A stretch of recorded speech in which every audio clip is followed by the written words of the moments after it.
បាទរបៀបឆែកមើល account គណនី Facebook របស់យើងតាមមានទូរស័ព្ទផ្សេងបាទដែលមិនមែនជារបស់យើងណាមានចូលមក account Facebook របស់យើងអត់ឬក៏គេចូលតាមរយៈកុំព្យូទ័រអីចឹងទៅបាទពីជនប្លែកមុខណាអញ្ចឹងបងប្អូនទាំងគ្នាដើម្បីធ្វើការឆែកមើលបងប្អូនទាំងគ្នាចូលមកកាន់ Facebook យើងមកបាទបន្ទាប់មកយកកន្លែងប៊ូតុង menu ចុច3នេះបាទបន្ទាប់មកបងប្អូនទាំងគ្នា scroll ចុះមកក្រោមយកកន្លែង setting and privacy បាទបន្ទាប់មកយកកន្លែង setting បាទបន្ទាប់មកបងប្អូនទាំងគ្នាបាទយកកន្លែង see more in account center បាទបន្ទាប់មកបងប្អូនទាំងគ្នាយកកន្លែង password and security បាទបន្ទាប់មកបងប្អូនទាំងគ្នាចំ scroll ចុះមកក្រោមមករកពាក្យថា where you are login បាទបងប្អូនចុចលើហ្នឹងមកបន្ទាប់មកបងប្អូនទាំងគ្នាឆែកមកលើកន្លែង profile account របស់យើងហ្នឹងបាទបន្ទាប់មកបងប្អូននឹងឃើញហើយប្រភេទទូរស័ព្ទដែល log ចូលមក account គណនី Facebook របស់យើងណាបាទដោយសារនេះសិតតែទូរស័ព្ទរបស់ខ្ញុំទេដែលខ្ញុំ log ចូល account ណាបាទមានប្រភេទ Android ទៅហើយនឹងកុំព្យូទ័រ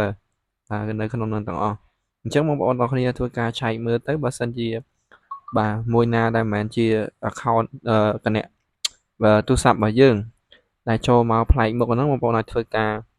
បាទ select device ហ្នឹងដើម្បី log out ចេញអញ្ចឹងបងប្អូនទាំងគ្នាចង់ដក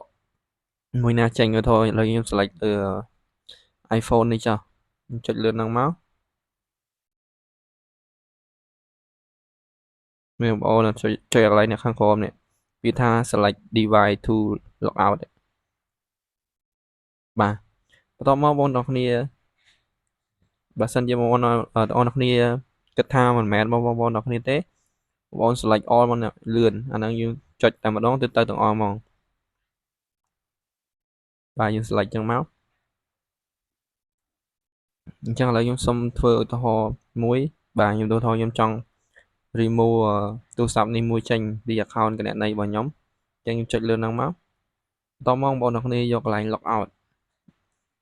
ហើយយើងចុចលើហ្នឹងមកបាទបន្តមកចុច log out បាទវានឹងធ្វើការ remove ឲ្យយើងហើយរងចាំតិចមកបាទអញ្ចឹង device ហ្នឹងគឺខ្ញុំបាន remove ចោលហើយកន្លែង iPhone មិញហ្នឹងគឺវាបាត់ហើយបាទបន្ទាប់ពីយើង remove ហើយបងប្អូនទាំងគ្នាខ្ញុំប្រាប់ពីវិធីមួយទៀតដើម្បីការពារ account គណនីរបស់យើងដើម្បីកុំឲ្យគេចូលមកបានបងប្អូនទាំងគ្នានេះចូលមកកន្លែងហ្នឹងក៏ដែរប៉ុន្តែយកខាងលើគេខ្ញុំប្រាប់ពីដំបូងទៅបាទយើងចូលកន្លែង password and security ហ្នឹងបន្តមកបងប្អូនទាំងគ្នានេះយកកន្លែងខាងលើគេដែលគេដាក់ថា change password អញ្ចឹងបងប្អូនធ្វើការផ្លាស់ប្ដូរ password របស់យើងទៅដើម្បីបាទជៀសវាងកុំឲ្យគេ log ចូលអ្នកដែលគេធ្លាប់ log ចូលមក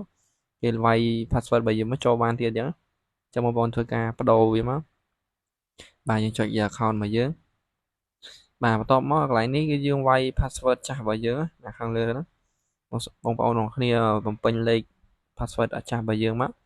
ហើយខាងក្រោមគេហ្នឹងគឺ password ថ្មីបាទខាងក្រោមទាំងពីរហ្នឹង password ថ្មីដូចគ្នាបាទបងប្អូនធ្វើការកត់ទុកផងបន្ទាប់មកបងប្អូនទាំងគ្នាចុច